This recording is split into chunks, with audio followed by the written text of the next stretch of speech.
Alright, hello everybody. Today we're going to be going over Heroic Kill Jaden, and I'm just going to be going over today the process in how I look to actually improve on doing some of these fights. Now obviously this was our first Heroic Kill, we didn't have too many attempts on this, so we didn't really get to formulate a proper strategy, but I'm going to be going through just the kind of thought process and the steps that you obviously go to improve on what you're doing. So now I know pretty much immediately when we finished the fight, I knew that I didn't do very well with my mana management, and you'll see that during this fight. I didn't use my innovates very well, and that's just because I didn't really plan to use them at specific points. And as a healer, consistency is key. So you want to be setting yourself mana, points you want to be at. So when the boss is heading into phase, in the first intermission phase, you want to be at 90% mana or whatever. When the boss is going into phase, the last phase, you want to be at 50% mana or whatever it is. So you want to be setting yourself kind of goal points for your mana, and then obviously to aid that you want to be lining up your innovates at points where you're going to be using the most mana. So this is the first important part of the fight here, when the reflections come out. Now this is obviously where I'm going to be using the most amount of mana, putting out some wild growths and a lot of rejuves. So this would be the perfect time for me to use my first innovate. So using, this is obviously when I come back to this next week when we're going to be clearing this. This is kind of going to be my goal point and where to use my innovate. So I'm going to be using on this first reflection here to try and save mana, obviously, and then when we go into the last phase, we'll have 10 to 15% more mana just from using an innovate at this point. You'll see that I don't really use my innovates at all, and that's just because I'm a scrub. But yeah, so those reflections come out every 1.5 minutes, so you can easily line up things like Flourish and Velens and Garnier, just to do a large amount of healing. Obviously we are 5 healing with only 20 people in the raid, so it is quite easy to heal. But as we look to drop healers and as we become more familiar in this fight, that's something that will become more and more important. In this intermission phase, there's nothing really too interesting that goes on. Just the main thing really is just making sure we're in bear form as much as possible when a mechanic hits. Just to try and mitigate the amount of damage it does.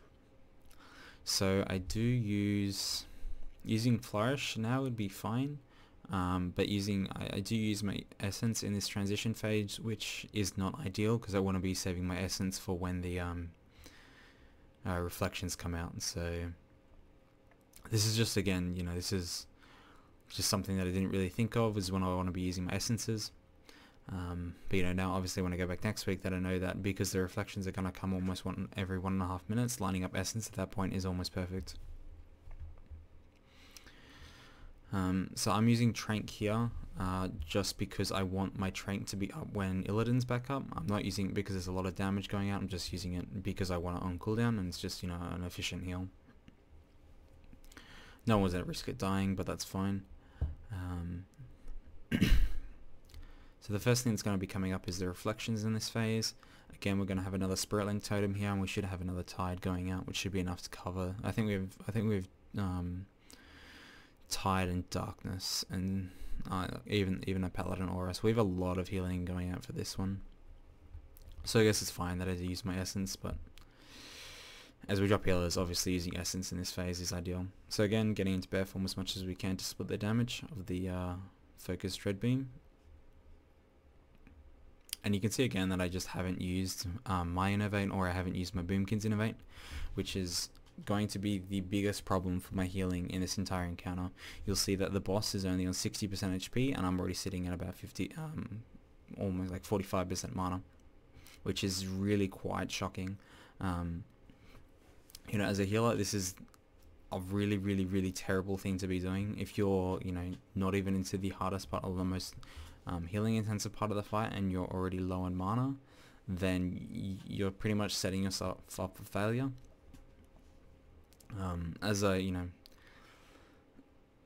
One of the best things you can be doing as a healer is making sure that you've got the right amount of mana for certain parts of the fight. You really don't want to be, trailing on empty in crucial parts of the fight. Now obviously, a lot of people will say that you want to end a fight with no mana, it's the best thing to do, but I would always side on caution and try and stay about 10% mana in front of what the boss's HP is. So if we're looking now, if the boss is at 50% HP, ideally I would want to be sitting at least at about 60% on Kill Jaden. You know, maybe you're even looking higher because the last, you know, there is the intermission phase, and the last phase is quite healing intensive. So again, there's really not too much damage that goes out in this fight. It's mostly just tank damage and some minor debuffs. And you'll see that constantly during this entire fight, that I'll be keeping double rejuves and life bloom on the tank as best as possible. So for these reflections here, I should be using my Garnier and Essence and Velens, just to put out a large amount of healing. Obviously getting into melee to try and get some healing from the double healing rain, and then split my HP in the link. So I didn't use my flourish there, which I should have on my wild growth. I didn't time my wild growth very well either. So obviously again, just more improvements. Coming up to those reflections, obviously my timers are pretty out for this fight, so actually timing, you know, when I'm going to be stacking up rejuves and whatnot is not the easiest thing. And again, because we've only had a couple attempts on this boss, it's, you know, you can't expect perfection. So when we get sighted here, I will be using my tranquility. Now this is one of like the worst points in the fight essentially. So I'm pretty much and I try to use trank, and I realize I can't use trank, so I have the ingenious idea to use my first innovate in, what's it, like 5 minutes and 45 seconds to get my trank off. So yeah, that was kind of a panic moment there, and you can see that I essentially waste my innovate, and I also I waste my innovate to get off a trank. And when I did innovate and trank, I did actually have the mana to cast trank, so it was really quite bad. So then the whole innovate probably saved me about 40 to 60k mana.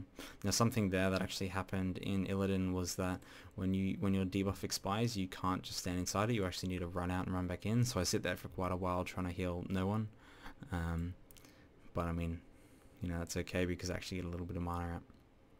So I could have also prolonged potted during that darkness phase there when everything was about to die. That would have been a really nice way of getting some mana back. And then obviously here just trying to get into bear form, split my HP, and just making sure we're living that. So we're going into the last phase now with 300k mana. The boss is on 35% HP, which is not ideal, and you'll kind of see the remnants of that. So I still haven't called for an innovate for my boomkin, and this is really just because obviously, you know, we've only been in this phase. I think this is the second time we got to this phase, so you know, there's a lot going on, trying to call out what to do. So, you know, looking at my mana and focusing on that up, you know, probably isn't my top priority at this point. And we, you know, stuff up the obelisks there. So, you know, coming again, you know, the big thing I said at the start of this fight is the biggest mistake I've definitely made throughout this entire encounter is just not using my innovates properly. Which, you know, it pretty much is why my healing is so low. But nevertheless, that's why we review our gameplay and, you know, always look to improve. So you can see how quickly then, you know, my last 300k mana disappears when you're trying to cast out, you know, 60k mana life blooms. I was assuming my Warlock was not going to run in circles right then, so I sat in bear form, you know, running towards them, and then they ran the other way. Not too happy about that. Bit of a potato move. But again, you know, we're just trying to use bear form to its maximum potential. You know, good druid utility.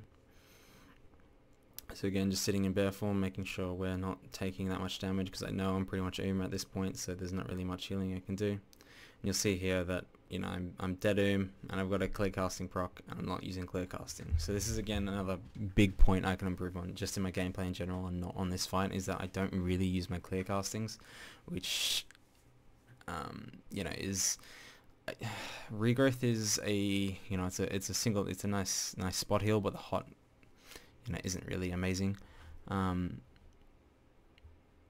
But it's just something I can improve on. It's like you know, I didn't really use a lot of Swiftmends when I first started playing Druid, so I put Swiftmend in a nice spot where I could see it, and I started using Swiftmend more. It's the same thing with regrowth. It's just, you know, practice, getting better, you know, and always trying to find spots I can improve on.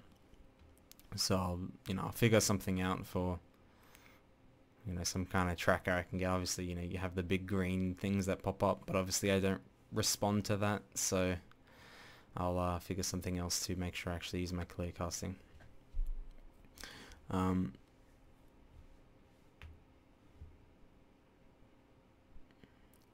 So for the rest of the fight here, there's just lots of raid damage that goes out, and this is where Deep Rooted can be quite amazing. You know, if anyone really drops significantly low in this fight, they're just going to get free rejuice proccing again, but you can see that I essentially do nothing for the end of this fight.